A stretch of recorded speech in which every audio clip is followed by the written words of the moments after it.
na fës soxna si ñàkk bakkanam ca hôpital bu Louga fekk mu doon matu mission bi fa ministère de la santé yëbal gannaaw ba mu dégloo ñu bëri def na ñetti rapport fas ko yéene jébal ministre bi ci jamono ji may àddu ngeen di teewlu police nga fa di wéyal audition ya ci li xew ca hôpital bu Louga maître Massokhna Kane njiital SOS consommateur ne li ñuy waroon a njëkk a def mooy dàq njiital hôpital ba Massokhna Kane ak xol bu jeex ne na ci yoon def liggéeyam ba mu leer nañ defal nañu leen tamit ab reportage ci ñi nga xamante ni ñoom ñooy jàngu wàllum paj fii ci Sénégal ñoom itam daal dinañu ñaawlu la xew ca hôpital bu Louga ni nag dana yokk tax ñu gën a fulaal seeni formation ngir bi ñu génnee doon ay royukaay ci liggéey bi leneen nit nay xibaar tey ak ëllëg la ñuy fàttaliku policier yi ñu fi rajee woon maanaam dàq leen ëpp nañu junni ci atum 1987 la woon fanweeri at ak juróom ci gannaaw gi ba tey ñu ne xol bu jeex la ñuy wéy di dundee suñu reportage yi ñu jagleel kooru jullit yi daañu dem fële ca Medina Baye nga xamante ni laata ñuy tàmbali sax naafila jumaa ja fees dell ak i taalibe kooru chrétien yi it kazalika naka noonu daañu leen demal ca Saint-Louis nga xamante ni église ya ci jamono ji di fan yu mujj ci carême bi bés bu nekk église ya fees dell xibaar bi ci réew daañu ci ànd ak Georges Déthié Diop tàggat yaram Cheikh Tidiane Diagne yéen kay yëg Mamadou Mohamed Ndiaye gis-gis ak RFM la ñuy jeexale gannaaw li xew ca hôpital bu Louga laaj bi samp mooy yan réforme la ñu war a andi ci santé bi ngir mu gën a jaar yoon.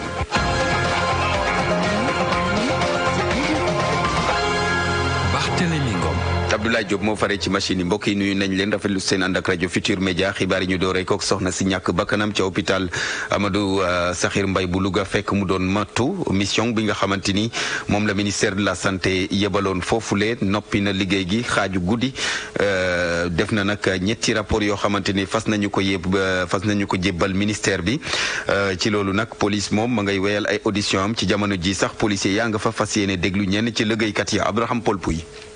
enquête yi di wéy ñu amal ñaari enquête ci ñaari niveau benn enquête bi jëm ci wàllub yoon ginnaaw bi nga xam ne déposé nañu plainte bi police jël dossier bi di déglu jamono ji nag ñu faree ci kër ndaw si nga xam ne moo génn àdduna rek la ñu dégloo gum ba tey ci suba si ci information yi ñu am lu jëm ci waa kër docteur yi nga xam ne nag tudd nañ leen ci ba léegi dégloo guñ leen waaye waxtu yi ñu jëm dinañ leen déglu ci waxtu boobu nag mission yi nga xam ne ministre bu yor wàllu wér-gu-yaram yónnee woon na ko fii ci Louga ba démb ci guddi gi lool ñoo ngi fii di auditionné ñi nga xam ne ñoo bokk ci direction bi ak waa kër docteur yi nga xam ne lim nañ leen ci mbir mi mbëbët bi nag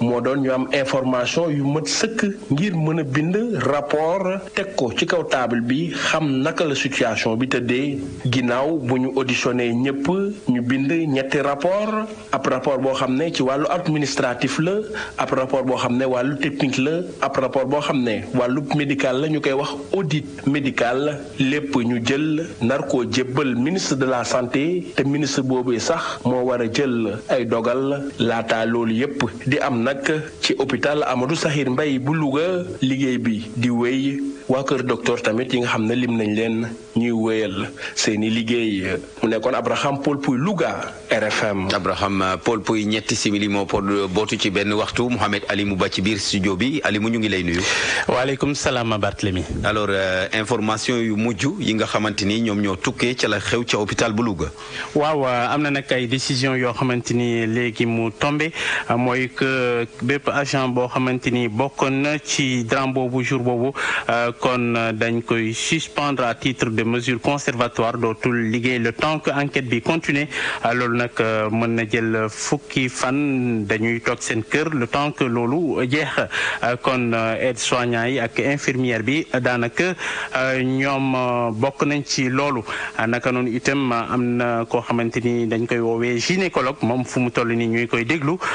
auditionné ko xool daal ndax waroon na liggéey boobule waroon na liggéey jour boobule te ndax defoon na liggéey bi nu mu waree itam jour boobule bu fekkee ni kon def na ko jour boobu nu mu waree mun na ci génn waaye nag bu fekkee ni amoon na loo xamante ni waroon na ko def te defu ko moom itam day bokk ci sanction boobule le temps que daal enquête bi jeex complètement fu mu toll ni nag procédure bi xam ngeen ko am na ñoo xamante ni parmi ñoom ay fonctionnaires ñeneen ay contractuels bu fekkee ni nag de toutes les façons ñoom procédure bi la ñuy topp ci wàllu woowule mën na dem ba ci licenciement daanaka ñu génne leen ci circuit kon ci wàllu liggéey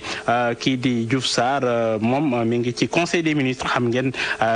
tey ji conseil de ministres la kii di président de la république mën na ci jël ay dogal bu fekkee ni bëgg na kon jëlee fii directeur hôpital bi moom mooy jël kon daanaka décret bi waaye nag fu mu toll nii ministère bi du moom mooy génne Barthélemy directeur bi bu fekkee ni bëgg nañ ko di génne président de la république mooy signé mu décret mu génne ko kon dañuy surveiller incha allah kon communiqué du conseil des ministres fu mu toll nii ñu ngi xaarandi itam kii di Diouf Sarr bu delsi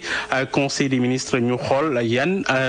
décision lay jël gannaaw bi mu jotee rapport yi xam ngeen démb jot na très tard ba 3 heures du matin ñetti rapport yëpp ci taabalam bu fekkee ni kon lu ñuy auditionné ni jeex na dina xam exactement ndax faute am na bu fekkee ni faute am na dina ci prononcer sanction yi war ci wàlluwule. jërëjëf Mohamed Ali mu ba ci dossier boobule li nga wax léegi moom moo nekkoon exigence su njiital SOS consommateur di maître Massokhna Kane dafa ne li war ci jamono ji mooy ñu dàq même su fekkee ne ce sera par mesure conservatoire ñu dàq njiital hôpital ba mbir yi di leer moom Massokhna Kane ak xol bu jeex mu ne na ci yoon def liggéeyam ba mu leer nañ ñu teewlu ko kàddu yi mu dénk Alaaji Njoogu Jéen. ñun chance bi ñu am mooy dañu am suñu benn représentant bu nekk foofu ci biir hôpital bi au conseil moo ñu defal rapport séjour bi moom def na enquête gisante na ak jëkkëru jigéen ji ak directeur bi gis na aussi ak gynécologue yi ñëpp bon li ñu gis mooy directeur bi ci boppam def na conférence de presse pour wax ni ñoom ils sont pas responsables moom par mesure conservatoire déjà dañ ko waroon suspendre moom ak ñi nga xam ne laale nañ ci affaire bi en attendant que enquête bi pare gis nañ ni ministère ordonné na enquête yebal na fa ñetti équipe 18 personnes loolu lu bare la c'est spectaculaire mais ñun li ñuy xaar mooy résultat yi li ñuy xaar gis nañ ni ci journaux yi que ni ñoom def nañ seen enquête ba ñuy bisi tey Dakar ñu ngi xaar résultat enquête boobu parce que affaire bi dafa très très grave boo dégloo yeneen partie il faut que lii xew ci affaire jigéen ji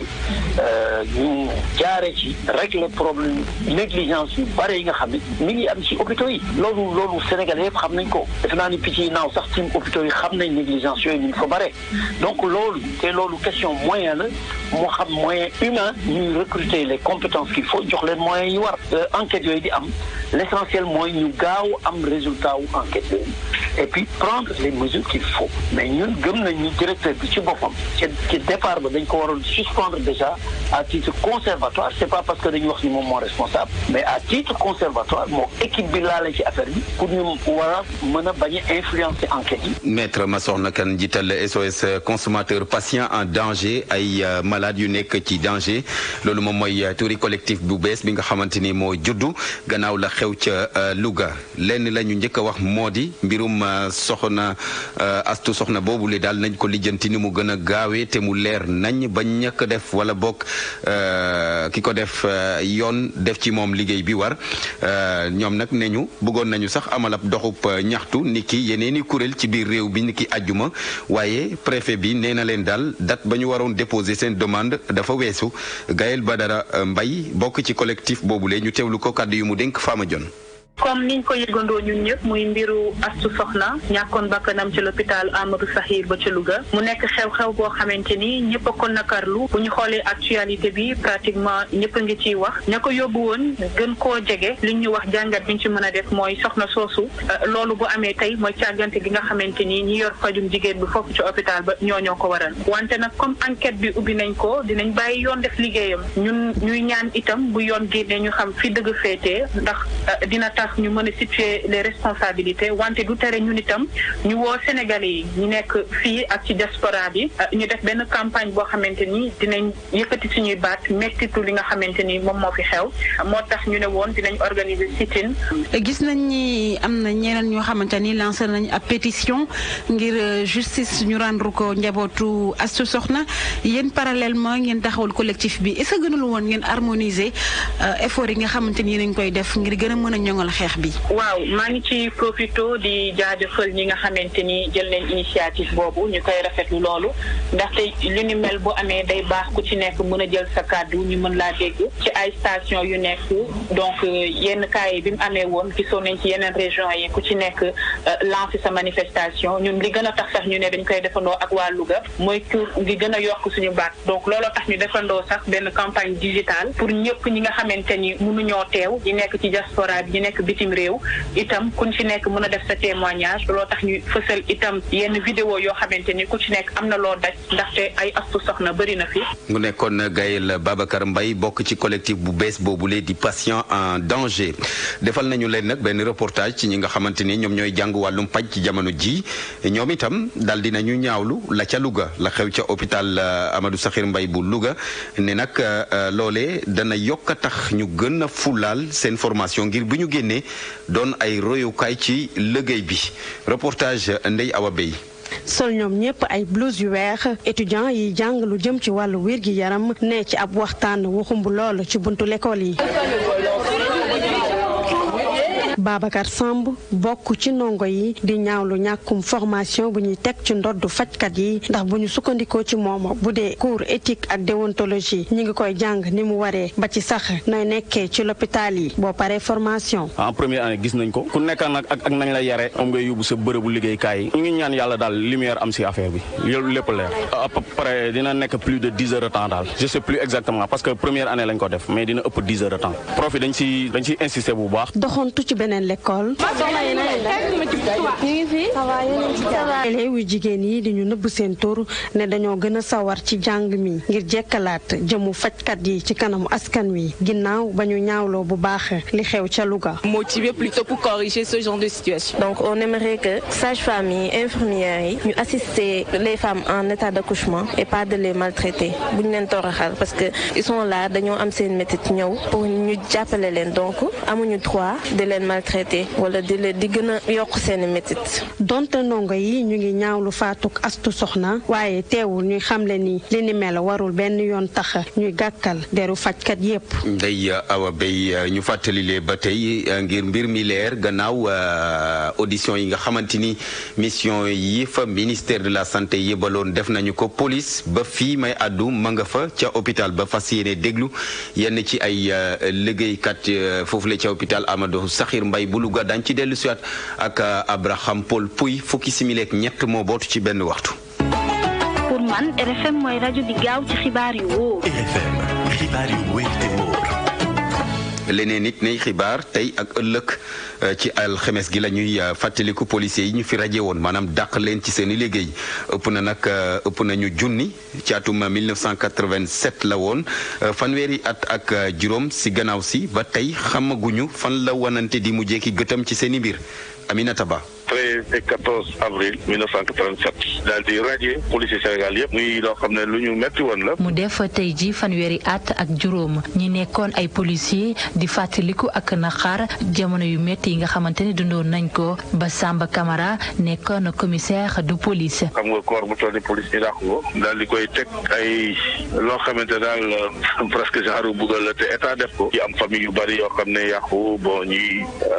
am ay divorce ñi am ñu gaañu ñuy gàddaay. fukki fan ak ñett ci weeru avril 1987 fukki fan ak ñett ci weeru avril atub 2022 agent police yi ñu rajee woon dundoon jamono yu gënoon metti ci seen histoire ñu woy nag ba tey ji nekk ci ay jafe-jafe Mouhamadou Gueye nekk brigadier chef en retraite. Cette décision a eu des conséquences atroces. ndogal bi mën nañ ne indi na ay problème yu bëri ci famille yu bëri am na ci sax ay borom kër yoo xamante ne gis nañ seen njaboot tasaaroo te mënuñ ci dara xale yi tamit mujjee bàyyi jàng bi. abandonnant le chemin du savoir de la connaissance. ñi nekkoon ay policiers di rafetlu taxawaayu njiitu réew mi Macky Sall ci loolu nag ñu bëgg ku leen yokkal seeni pension Magoum Sow inspecteur police. ñun pension yu ndaw la ñu jox ndax dañu xamal ni da ngeen toog juróom benn at yoo xam ne liggéeyu leen avancé wu leen kon mun leen tolloo ak seeni morom ba nu demee nag laaj kilifa yi ba nu xelal nu monsieur le président la moom rek moo mën a joxe ndigal ni seetaat leen mbiru pension alkaati yooyu ngeen yokk ko ngeen defar ko joxe woon ndigal tey tey incha allah yi fi sotti ëllëg ñu yaakaar ko ci nag lool. ñu toll woon ci 1247 agents police sénégalaise ñu rajee woon ci atub 1987 tey ji yemoo waat ak fukki fan ak ñett ci weeru avril victime yi nag di fàttali ko waat bi li bés ngir rek bëgg nguur gi daal leen di gëstuwaat. agent de sécurité de proximité ñoom itam ñu ngi ci xeex dañoo bëgg ñi nga xamante ne ñoom la ñu dàqee woon ci ñoom gannaaw grève ba ñu doon def ñu jëlaat leen nu mu gën a gaawee loolaa tax ñu xëy tey décrété de journée sans ASP seetlu gi nag mooy Umu Kalsum li sax moo ko def demoon ci mbeddu Ndakaaru yi daanaka jaar na yoon yu bari waaye gisu fa lu fa nurook agent de sécurité de proximité loolu nag wane ne mot d'ordre bi respecté nañu ko fii ci Ndakaaru reportage. Université Cheikh Anta Diop bu Ndakaaru fii agent de sécurité bi nga xamante ni moo doon wutu takk der bi nekkul ci suba si ci bërëb bi. gannaaw bu ñu jógee université Cheikh Anta Diop bu Ndakaaru ñoo ngi fii ci mairie Médina fii tamit lu ni mel la ñu fi nemmeeku ñeenti agent yi nga xamante ni ñoom ñoo waroon xëy si tey suba kenn rek la fa chef bi gis muy wuyoo ci turu Boubacar Diallo wante jafe naa gis ci bërëb bi.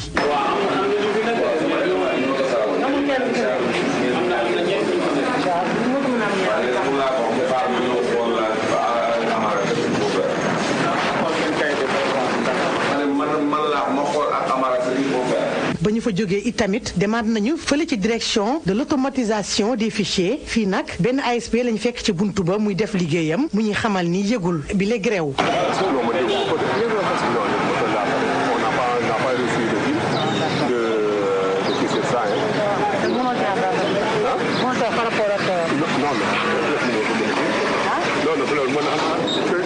ASP yi xëyee tey amal ab grève li ñuy laaj rek bokk na ci ñu bàyyi seeni naataango yi nga xamante ni dañu leen a dàqoon te li ñu doon laaj rek nekk ay conditions yu mucc ayib jëm ci seen wàllu liggéey loolee mu ngi amoon ci weeru mars bi ñu génn. Umu Kalsum li juróom-ñetti ndaw yi nga xamante ni ñu ngi leen teg loxo démb ca Sadio gannaaw ab manifestation bi ñu doon def ne Aquatec du yore mukk seen forage ba tey ñu nga garde à vue ñu war leen nag déféré fi lekk ay waxtu yu néew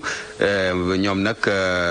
li ñu leen di toppee mooy daal di participer ci ab manifestation boo xamante ni autorisé wuñ ko wool daal di bloqué lii di yoon wi askan wa nag dañ doon manifester rek ngir ne Aquatec na ba seen forage te dem ndax ni daal na mu yore wala bokk bëgguñu ko dénk daal seeni forage ñu wax ci xale yi nga xamante ni dañu leen di sàcc fii ci Sénégal lim bi nag dafay gën a yokk mujj sax jaaxal ñu bëri te li ci ëpp ci frontières yi la ñuy jaar bu ñu defee seen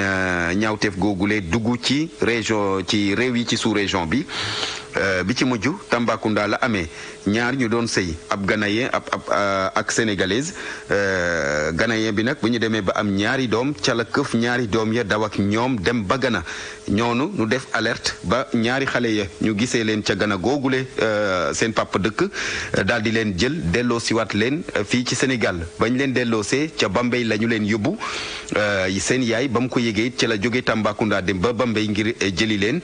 ba mu yeggee raconté na film événement bi yëpp kii di Babacar Diouf ki nga xamante ni nag moom moo jiite association bi ëmb artisan yu émigré yi moom itam li mu bëgg mooy ñu gën a bàyyi xel frontières yi ak li cay jaar ñu ànd ak Babacar Diouf. yaakaaram génnoon na ci mu gisaat xale mi nga xam ne seen baay moo leen sàccoon yóbbu leen ca dëkkam xale bi mu ngi amoon benn at ku jigéen ki ñetti at la toll woon biñ koy jël ca Tambacounda la xewe woon ñaari at ci ginnaaw bi ñu dajewaatee nag xol tooy na. man am naa 20 ans 2001. ñu taseeg moom ci Bambey ndaw si jël si woon ay doomam di ñëwaat ci mbir mi nu mu demee dëgg-dëgg. comme ay dóor rek di dóor di ma toroxal rek ma génn ci sëy bi ndax sama yaay dundatul xam naa ko kooku la jëloon kooku di sangu xale yi di leen defal lu nekk ma dem ba gis sama xel dal ma ne xale yaa ngi ci jàmm ndekete moom da doon kii wuti yoon pour dem ci la dajalee xale yi voyager ak ñoom su ma ko woowee téléphone ana samay doom mu reetaan du ma nangu wax fan la xale yi nekk dama jékki-jékki toog benn jour rek ñu woo ma ñu ne ma xale yi feeñ nañ ñu ngi xaw ma Côte d'Ivoire xaw ma. mu di mbir mu doy waar moo xam ne ni mu ngi xew ci Sénégal te dafa mel ni nag ñi nga xam ne ñooy kilifa yi réew mi mënuñu ci dara faaw Famara Sow moom moo di président artisan émigré du Sénégal. cas boobu nag ñun ñu ngi alerté autorités sénégalaises yi ñi nga xamante ne ñoo yor suñu kaaraanga parce que lii dafa ruslu xale bu am ñeenti at xale bu am at ak juróom-benn weer nan la ñu def ba jaar ci frontières yi am naa yaakaar kenn mënu fi jaar surtout maa nga ànd ak xale te autorités yi gisuñu la waaw léegi nag am na ci domaine yoo xam ne duñ ci dugg dañuy lancer alerte di wax ne daal suñu frontières yi ñu ngi ciy gis loo xamante ne lii preuve la te lii daal ñu ngi demandé état bi ñu gën a surveiller. mbir mu mel ni nag pour mu bañatee am Famara Sow ak ndaw si de nee nañ Sénégal dafa war a gën a joxaat bopp lii di surveillance frontière am yi Bambey RFM Babacar Diouf. ñu dem ci département bu Goudomp mu ngi nekk ci région bu Sédhiou foofu nag askan wa ñu ngi tàmbali dellu siwaat ci seen i dëkk gannaaw ba ñu ko dawee woon ay fan a ngi nii ndax opération armée bi maanaam fan yi weesu armée dafa soobu woon ci ay opération sécurisation ngir nangu base rebelle ya ca Casamance ci loolu nag ANRAC di agence nationale pour la relance des activités économiques et sociales en Casamance daal dina ne tàmbali liggéey ngir taxawal benn processus boo xamante ne ci projet la ko jëmee projet boobu la koy tax a jóg mooy ñoom ñu dellu si seen i dëkk ñu fexee xool nan la ñu leen di dugalaat ci société bi ak it lu ñu leen mën a liggéeyal ngir mu jural leen koom Bakary Konté. opération sécurisation bu armée amal daaw fii ci département bu Goudomp tax na ba askan bi ñu bëri ñoo xamante dañuy déplacé woon ñu daal di dellu si seen i village ANRAC daal di def benn projet de réinsertion et d' intégration pour jàppale askan boobu nekkoon si ay jafe-jafe ñu dellu si seen dëkk Ansou Sané mooy directeur général bi. nekk donc daje bu am solo bi nga xam ne tax na ba ñëpp gis liggéey bi nga xam ne état def na ko ginnaaw bu mu fexee ba jàmm kaaraange am ci zone Goudomp donc état teg tamit ay kuréel sant ñun ñi nga xam ne ñun ñooy ay kuréelam pour que ñu jàppale dawlax yi pour ñu mën a dellu si seen dëkkuwaay donc liggéey boobu lañ doon xayma donc te xayma bi wane nañ ne véritablement jéego yi bëri def nañ ko ndax ci fànn yi yëpp ci wàllum dimbale population yi ci tabaxum ay seen kër ci wàllum dimbale population pour ñu am ay jumtuwaay ci wàllum dimbale population pour ñu mën a am yëngu-yëngu yoo xamante ne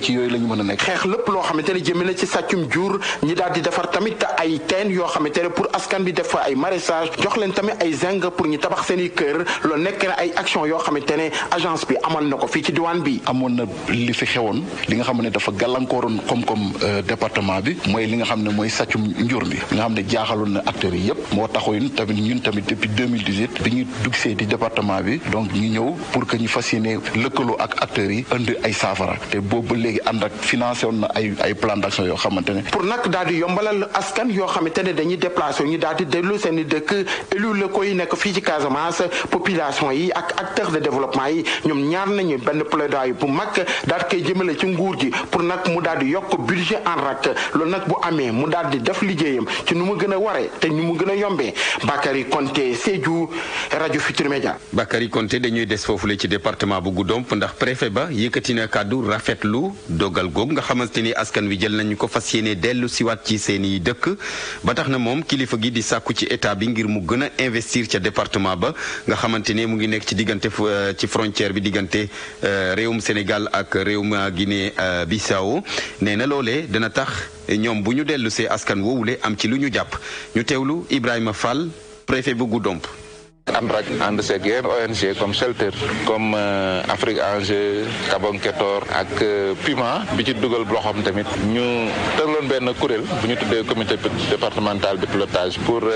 encadrer mbir mi mais population yi ñoom ñooy exprimer seen bëgg-bëgg ni ñoom dañu bëgg a dellu si donc ñi bëgg a dellu si la ñuy accompagner forcé wuñu kenn mu dellu ci village donc ñooñu nga xam bëgg nañ dellu si état bi dafa leen war a gunge ak partenaires yeeg ñëpp ànd ci donc ci loolu lañ nekk tey biñu mettre en place comité ba léegi am na ay weer boobu ba tey am na action yu bëri yu ñu doxal ci biir arrondissement Djibanaar tey loolu lañ doon saytu li ñu jot a def bi ñu ko saytoo am nañ ci sat mbégte nag am nañ ci mbégte lool ndax gis nañ ni lu bëri def nañ ko ci wàllum dimbal bi ñu jox population yi nga xam ne dañuy retourné ci wàllum ay tool dimbal leen ñu tabaxaat seen kër jox leen defal leen ay briques ñu tabaxaat seen kër kese leen ay teen dimbal leen ci aussi dund parce que booy soog a ñëw di réinstallé da ngay am problème ñu leen dimbal leen ci vivre donc loolu gis nañ ko ci yenn village li ci desoon nag moo doon ñu samp ay base yi nga xam ne dañu tax li ñu jëm tamit mën ko liggéey liggéey ci anam bu gën a rafet plan d'action boobu nag mooy gën a leeral rôle yi acteur bu nekk war a jouer ndax dañ bëgg ñëpp dugal ci seen loxo ndax mbir bi mbiru ñëpp la te ñu def ko sans oublier aussi force de défense de sécurité yi nga xam ne ñoom seen encadrement dafa am solo ndax développement amul am fenn dafa amul jàmm amul stabilité donc moo tax ñëpp ku ne di nga jouer ce rôle pour que population yi mën a déplacer mën a retourner ci anam yu gën a rafet ak yu gën a dal.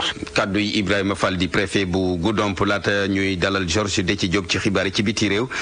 ñu yeggee leen xibaar bu tiis bi nga xamante ni dafa ñeel communauté mouride tiis bi nga xamante ni moom la ñu nekkee démb si guddi ba léegi mu dip wàccub liggéey kii di Serigne Moustapha Absa Mbacké xalifu Serigne Modou Awa Balla bu Daaru Muxti démb si guddi la nelaw dañ mu nelawee ca la ñu ko jébbal sunu borom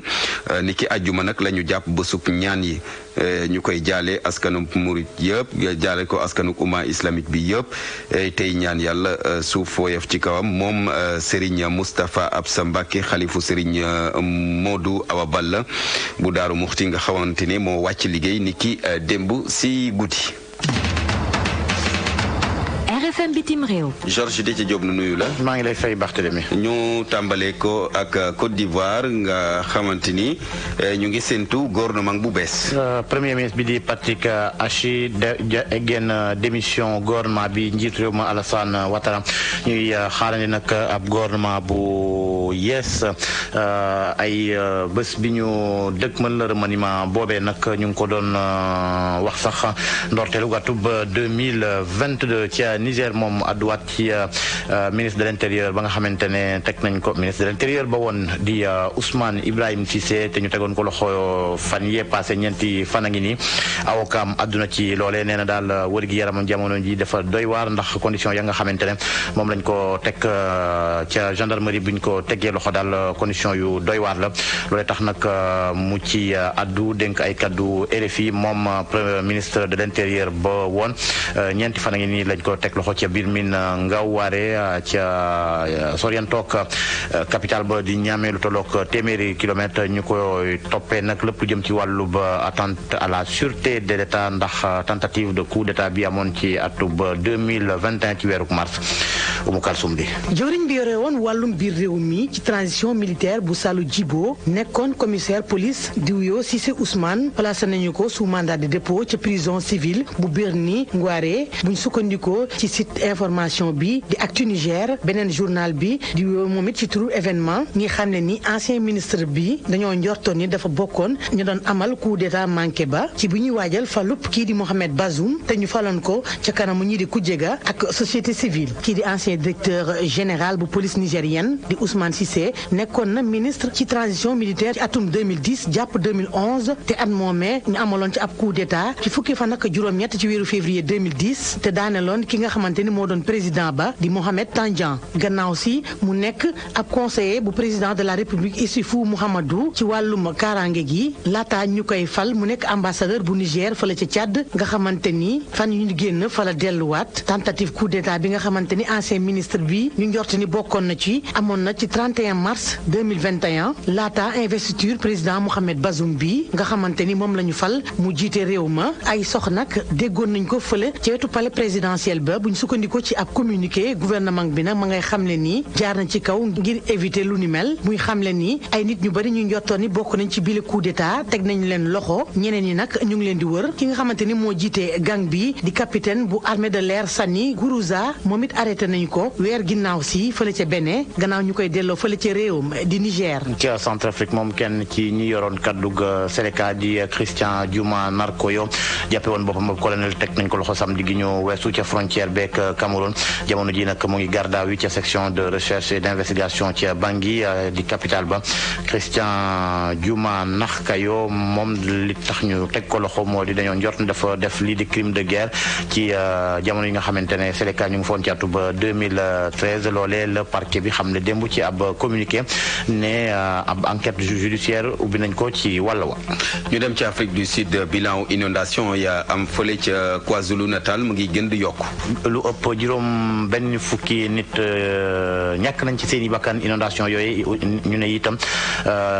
yàq na lu toll ci 2 junni kër ak lu jege 4 junni kër yi nekk ca quartier yi nekkee ca banlieue bu Durban. Njiitu réew ma di Cyril Ramaphosa moom ñaawlu na boobee bilan bu doy waar la ñu koy xaarandi ca bërëb ba sax tey àllarba ca Égypte moom fukki nit bokk ci 4 doomu France benn doomu Belge ak juróomi doomu Égypte ñoo ñàkk seen bakkan ci ab accident bus ci Assouan nekk ca sud dëkk ba te wàllum tourisme fës lool ca diwaan googe. AFP mi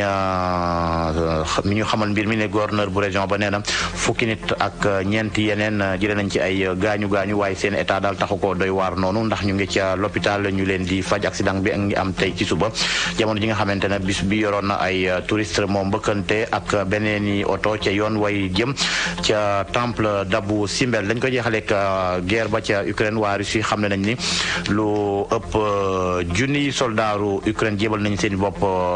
soldaaru Russie ca Mariupol. ministre de la défense bu Russie moo xam ne lu ni mel tey ci suba. maire bu Mariupol ci boppam nag nee na mbir mi daal doy na waar ci jamono yi ca ñi nga xamante ne ñoo di waa Ukraine te yeewoo Mariupol waaye ba jamono ji moom teg na ci ne Mariupol Ukraine ko moom ba léegi. jàppale ni itam procureur bu cour pénal international moom demoon na tukkib nemeeku ca Boutcha jege lool Kiev ca tukkib nemeeku boobee nag Karim Khan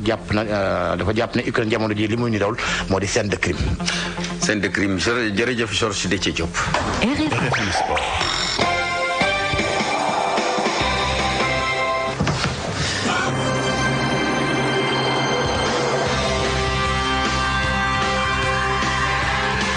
Ablaye Diop di dama yaakaar ne koor gi jot na ko jàpp na ko déjà. Jóoba Georges Déthié Diop fii la taxaw. muy naan woon leen ma Georges inter jot na te Georges a ngi janoo. koor gi ab doole rek. doy na waar Cheikh noo def. sant yàlla. ñu njëkk a wax ci wàllum évaluation état de forme Edouard Mendy.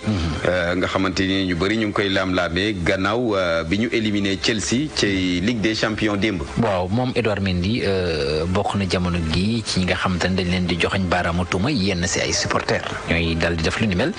gis ni daal taxawaayam buñ ko méngaleeg ba njëkk ba dafa mel ni lu xaw a wute mu mel ni ki tamit loolu am na li ko waral moo di campagne Coupe d'Afrique bi gannaaw bu mu jógee tamit enchaîné match gu metti diggante Sénégal ak Égypte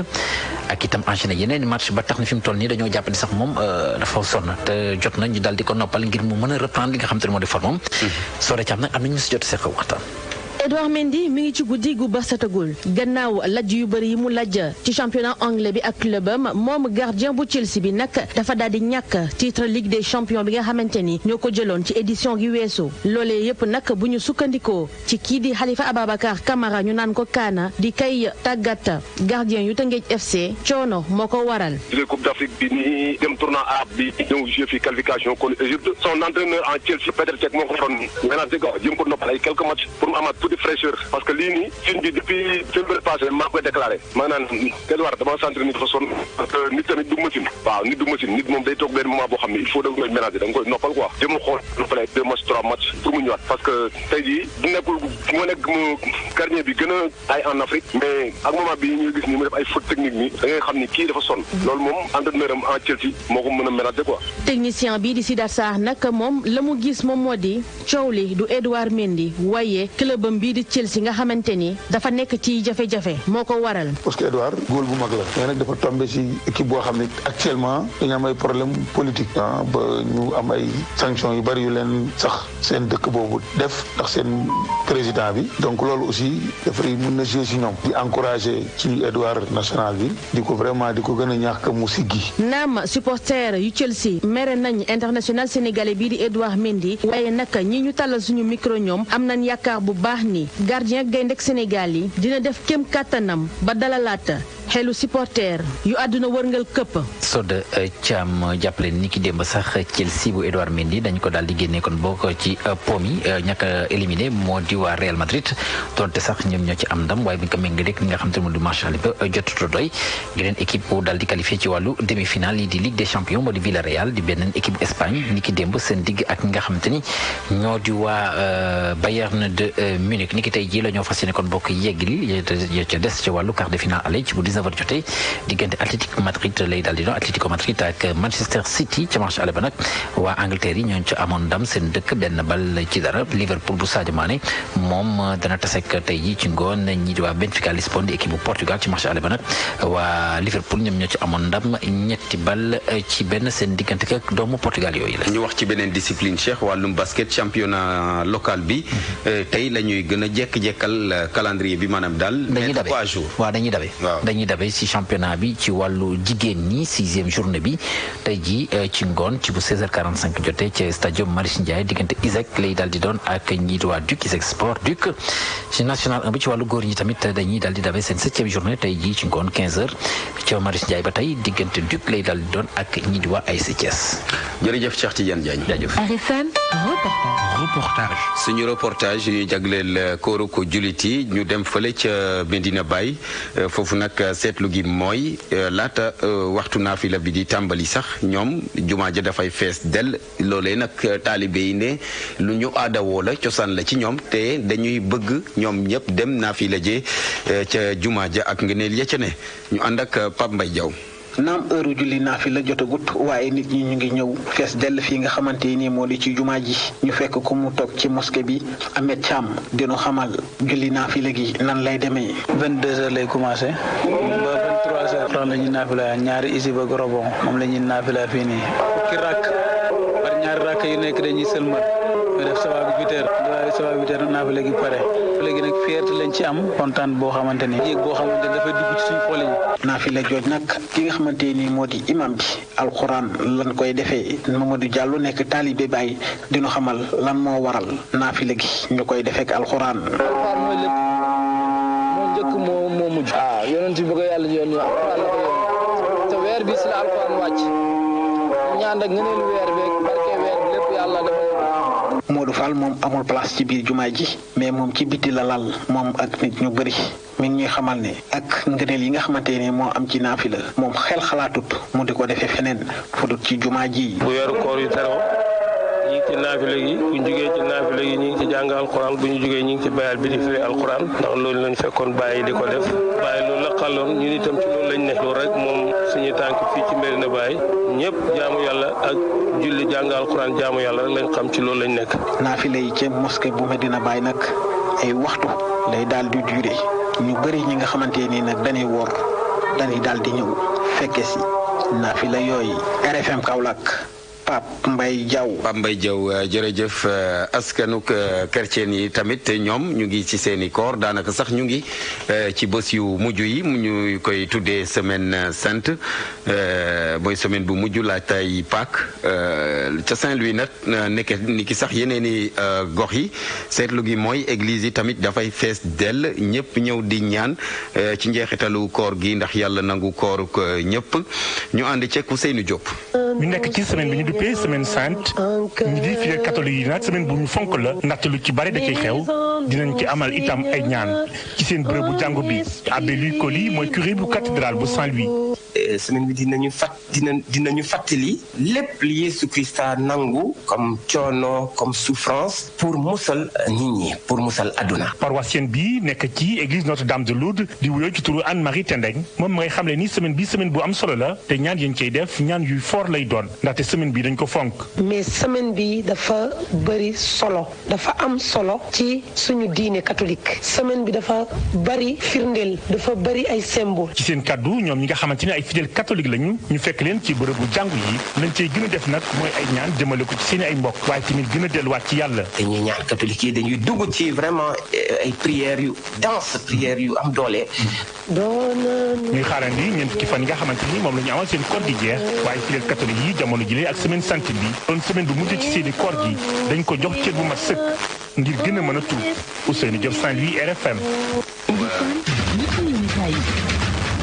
transfert d'argent bi wóor Ria seen savon yi di créole ak seen déodorant Malaysia UMO ñoo ni may li ci yéenekaay yi. ñu ànd ak Mamadou Mohamed Ndiaye. jërë ngeen jëf ndem si yàlla ak sa soxna ji jigéeni biir ji ñu ne dañu ko sàggane ci l'hôpital Amadou Sakhir Mbaye bu Louga ba mu dee ci seeni loxo Source A nee nañu léegi tey ñu am lu leer nañ ci li ko faat ubbi yéene kay bi direction santé mère enfant ak chaire gynécologie bu université dem nañu fa saytu la fa xewoon ba def seenub rapport démb ci guddi ci la ñu jébal seenub rapport ministre de la santé Abdoulaye Diouf Sarr journal bi lañu waaye balay dara di xew ñoo ngi séntu ay mesures conservatoires ci mesures yi bokk na ci directeur hôpital bi génnoon doon waxte kenn sant ko ak infirmier bi doon liggéey ca bés ba dañu leen di suspendre bu ñu gisee nag ne seen loxo laale na ci li faat asu soxna dañu fay jëlee directeur ba rajo infirmier ba ak lu ci mën di xew fii ak waxtu journal bi nee nañu waa ministère de la santé danañu ci def ab communiqué baa ñu conférence de presse ngir yeggi nit ñi la nekk ci rapport ba libération nañu personnel bu hôpital Amadou Sakhir Mbaye bu Louga li ñu waxoon ne moo xew ci mbir yi lu bari du ca dëgg kàcc nañu ba doyal ndax mission bi ñu jëlee woon fii ci Ndakaaru yóbbu ko ci Louga ngir ñu gëstu ji la fa xewoon lañ fa gis ak la direction l'hôpital ba waxoon dafa mel ne yàlla ak yàlla li am moo di taxawaay bi ñu waroon a taxawoon ndaw si des na li ko dal ak risque yi ci mënoon a am gis nañu ne waa l'hôpital ba dañu ko ñàkkal fayda mitit wa mu doon yëg naka noonu waa police it enquête bi ñu def ci mbir yi libération nee nañu la mu waneegu moo di sàggane gu ñu ko sàggane ba musiba am ci njombe lu mel ne la am ci Louga direct news nee nañu du guléet ñu koy dégg ci hôpital yi réew mi te li ci gën a miti moo di du mujj fenn ndem si yàlla asukan mi waral coow li journal bi nee nañu président Macky Sall nee na nañu ko ci enquêtal wax ko li xew fii 48 heures direct news yi duñu fàttali ne 2017 sàggane nañu fi benn xale bu jigéen bu ñu naan Aïcha amoon fukki at ak ñaar ba mu mujj faatu ci l'hôpital bu Pikine ndax hémorragie jamono ji daaw avril 2021 ci la ay liir lakkoon ba faatu ci hôpital Magatte Lô bu Linguère te ba léegi dégg gu ñu kenn ku ñu ci teg ay daan le mandat mel ne ku naan ko prise en charge bu bon bi am ci hôpital public yi ci réew mi li muy jur ci réew mi ne ay loraange boo ko doon lim du jeex hôpital yi réew mi ak centre de santé yi ci réew mi le mandat ne nañu fu ñuy dem di faatu la ñu gën a jege ci fu ñuy dem di fajo journal lay fa nañu négligence di càggante gi am ci hôpital yi réew mi mooy sax yu yàq système sanitaire bi te li ci gën di yéeme moo di jëye yi dafiy am di gën di yokk ci hôpital yi ca fan yu njëkkee dinañ ci wax ñaawlu ko naqarlu ko waaye fa la yem dara du ca tege ñu teg coowal hôpital yi te ànd ak l'observateur dem ba ca Florence ga ca Italie ubbi li yéenekaay bi Pape Demba Wagne mooy doomu Sénégal bi police bu Italie doon fitnal ci mbeddi Florence yi l'observateur mi ngi ñuy xamal ne police bu Italie bu weesoo crime boobee ñu def ba àdduna bi yépp teg ci seeni gët tegaat nañu ci beneenub crime ndax moom moodu bi famem nee nañu ba mu bëggee ab certificat médical gaa ñi dañoo bañ ne duñ ko defal gan di maami scandale sexuel réew mi quotidien nee nañu moo am ca direction générale à la promotion des pôles urbains de Diamniadio ak Lac Rose chef de cabinet bu Diène Farba Sarr di Ousmane Noël Dieng yéenekaay bi nee nañu moo doon tëddee ca biir bureau benn xale bu jigéen ci diggi weeru koor yi ba ñu ko doon def nag dañu ko doon filmer yàlla nattu leen yëf yi génn ba teere ci loxoy ku ñu naan Babacar Sow newoon chargé de communication bu Ousmane Noël Dieng te ñu dàqoon ko moom Babacar Sow bi mu jotee ci vidéo yi li mu njëkk a def moo di yónnee ko Diène Farba Sarr bu nuppi yónnee ko jabari Ousmane Noël Dieng ñu ne déet na waaye mu ne dana ko yónnee Adamo ca la Ousmane Noël Dieng jugee porte plainte yoon nekk ca di ko lijjanti ba am ñetti nit yu ñu ca teg loxo ba jot leen a gisé.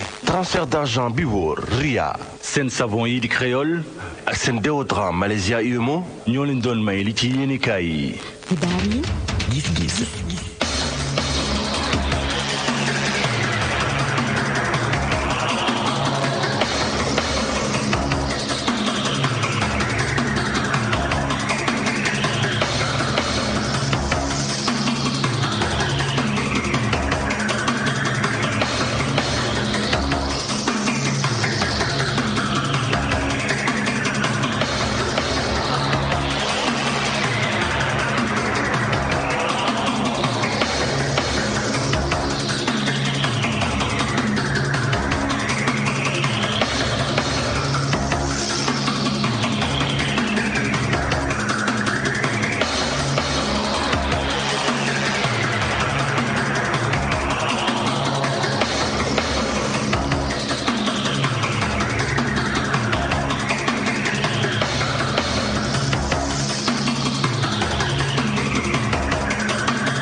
ñuy jéggalu ñu yegsi nag ci gis-gis ak RFM gannaaw la xew ca hôpital bu Louga ñu sampap laaj yenn réforme la ñu war a andi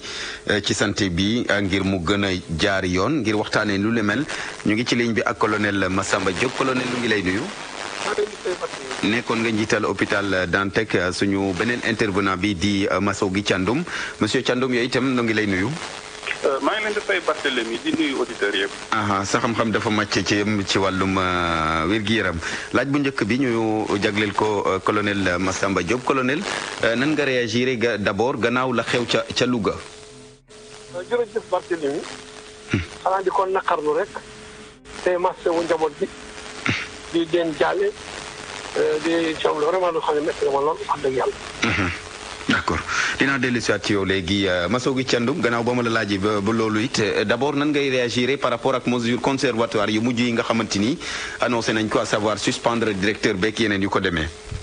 waaw xanaa balaa boobu dama bëggoon rek ngeen may ma mettitlu aussi jaale suñu mbokk bi nga xamante ne moom moo gaañu ci circonstances yi nga xamante ne moom la ñu décrire léegi. mettitlu ay mbokkaam mettitlu aussi ñëpp ñu nga xam ne ñoom ñooy waa askanu Louga. ak aussi waa système de santé ndax système de santé jamono bu ñu ñàkkee benn nit rek lu metti lay doon ci ñoom ndax seen liggéey mooy taxawu askan bi. te ñu war a am wér gu yaram. li nga xamante ne nag moom yooyu mesures yi nga xam ne moom la ñu jël te nga wax ko léegi yaakaar naa ne mesures yi dëppoo na ak li nga xam ne moom la askan bi di xaar. ci kilifa yi réew mi. ndax lu mel nii bu amee dafa war kilifa yi taxaw lépp lu nga xamante ne moom mooy seen responsabilité ñu jël ko ba leeral mbir mi situer responsabilité yi ba nga xam ne bu fekkee ne am na ñu nga xam ne am nañu faute wala juum nañ li nga xam ne moom la ñu prévoir pour teg leen ko ci ay daan ñu teg leen ko li nga xamante ne aussi moom la ñu prévoir ci sanction bu dee sanction administrative la aussi ñu def ko ndax loolu moom mooy taxit système de santé bi mën a dox bu baax a baax ba kenn ku nekk fa nga ne di liggéey nga fexe ba maytu erreur wala gàllankoor wala problème mën a jóge ci yow di yàq système de santé bi. di yàq système de santé bi yàq deru corporation bi yëpp ci gàttal colonel colonel Massamba Diop nga baal ma monsieur Thiandoum mu ngi koy wax léegi système bi dafa jaadu ñu teg ko ci yoon pour ñu teg ko ci yoon ñu bëri ne faw mu am ay réformes mais ci sa gis-gis garaaw nekkoon nga njiital hôpital la nga fa dund lan la ak it yan nga raakaar ne bu ñu ko defee nay réforme santé bi dana gën a jaar yoon. jërëjëf Barthélémy yaakaar naa ne réforme ci wàllu santé benn gën ci important réforme hospitalière bu 98. réforme boobu indi na ay matuwaay yu bare ci hôpital bi. mais réforme boobu est-ce que réellement ñu ngi koy appliquer au niveau des établissements publics de santé les hôpitaux je veux dire. oui ñu ngi koy appliquer bu baax a baax sax parce que toutes li mu indi ci ay lu bees. mooy la création des instances le système de gouvernance ak l'approche qualité ak la satisfaction bi yëpp mu ngi ci biir. léegi kay xanaa kenn ku nekk rek nga def sa waru kar. maintenant maa ngi dégg léegi sax ñu naan fan nañu directeur bi alors que fi mu nekk nii su fekkee ne nit ki dafa faatu ça devient au pénal te bu dee pénal la responsabilité individuelle il faut ñu xam kan moo def lan. mais parce que dogguma la sax colonel parce que yenn yi aussi mën na xew à la fin sans que directeur bi yëg.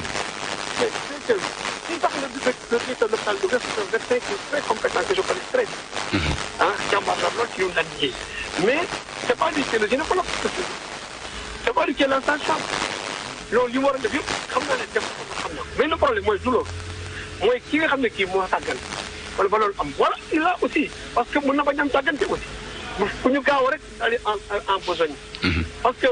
la charge de travail yi am par exemple su la nee xaw ma hôpital Louga vraiment mosuma fa dugg mais su la nee waxtu woowu benn gynécologue moo fa nekk te gynécologue boobu waxtu woowu mu ngi doon opérer beneen femme wala mu ngi prendre en charge ay malade yu bëree bëri amagul lu ko xam ne ñu ko mën a jàppale pour ñu jëm ñi ci biti ak ñi ci bunt bi problème mu trine bi dafay posé wu problème mu disponibilité des personnes de qualité dafay posé wu. donc la distribution des soins c'est pas simplement construire des hôpitaux partout ce que je salue énormément ce que je salue. mais sauf que ñoom tamit ni ñu ko waxee disponibilité ressource bi c'est vrai mën nañ ko wax mais diggante 9h ba 5h30 de lendemain quand même xëy na gynécologue bu occupé woon it di nga xaw a disponible. c'est inadmissible c'est inadmissible.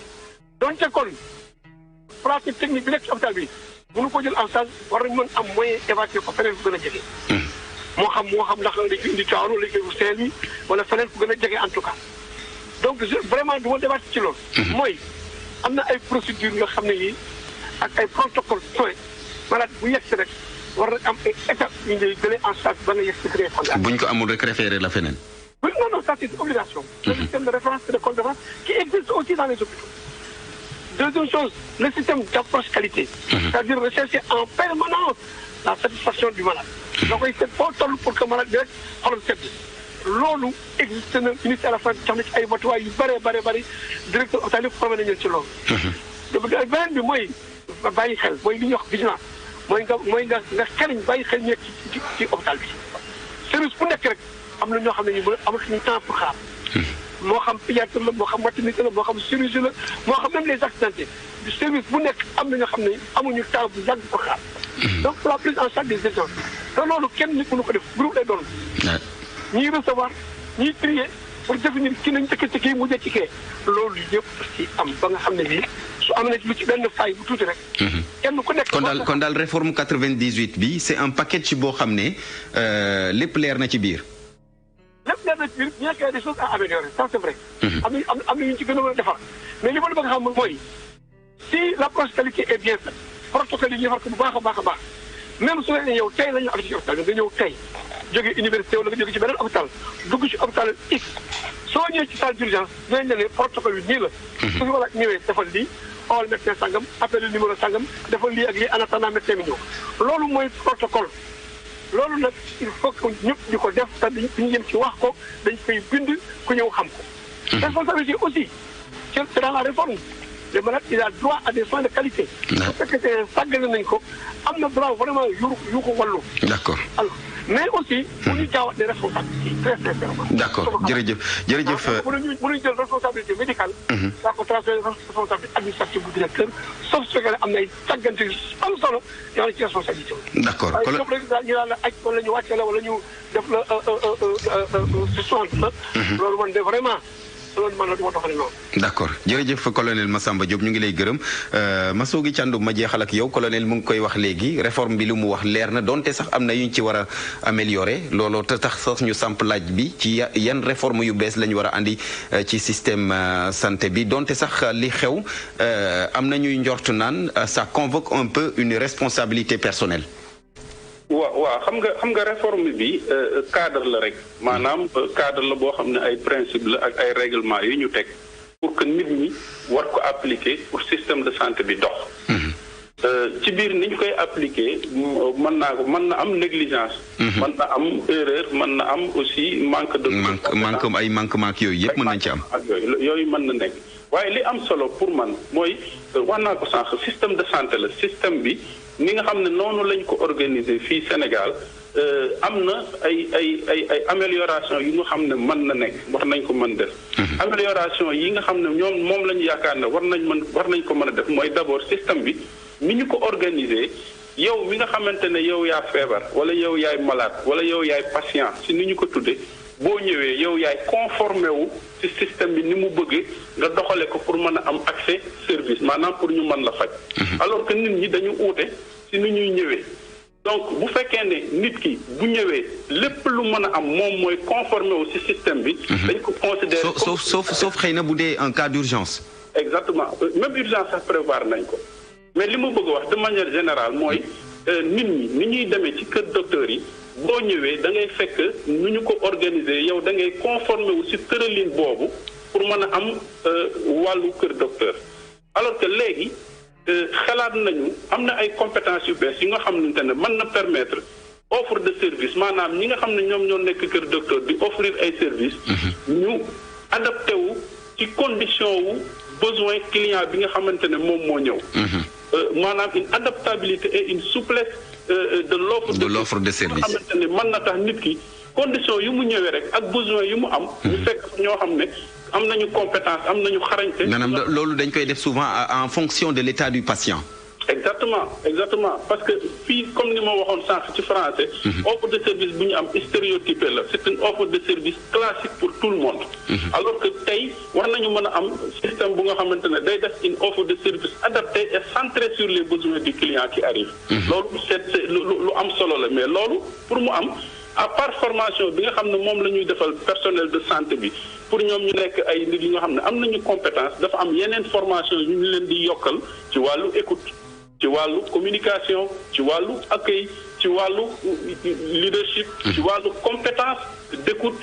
et cetera donc yooyu dafa am loo xam ne yu am solo la yu nga xam ne dañ ko war a yokk ci ñoom seen formation bu nga xam ne dafay humaniser seen profession maanaam bu ñu ñëwee du ñu téye de sentir na kii rek malade la bu yëgse waaye dañuy xool malade la ak lan moo nekk ci gannaawam. ci ay besoin ci fa mu jógee. ci dalal gi de rek malade bi mun na ci tani am ab tan. exactement dalal bi ak conseil yi ak orientation bi ak waxtaan bi. ak waxtaan ak ñi nga xam ne ñoo ko andi si yan condition lañ ko andee yooyu yëpp dafa war a bokk ci service bi nga xamante ne moom la ñuy offrir. ba nga xam ne kër docteur ñun dañ ko war a gis si foo xamante ne bu ñu jaaxlee fa la ñu war a dem pour suñu jaaxle dañ. waaye warul nekk fu nga xam ne dañ fay dem jële fa ak jaaxle. d'accord jërëjëf Massogi Thiandoum ñu ngi lay gërëm expert ci wàllum santé gërëm it colonel Massamba Diop nekkoon directeur hôpital mbokk yi jërë ngeen jëf yéen itam doon teewlu ñu ngi leen di gërëm di leen sant ci déglu bi Barthélémy Ngom la woon ci kaddu gi Abdoulaye Diop ci machine bi Yacine Pouy ci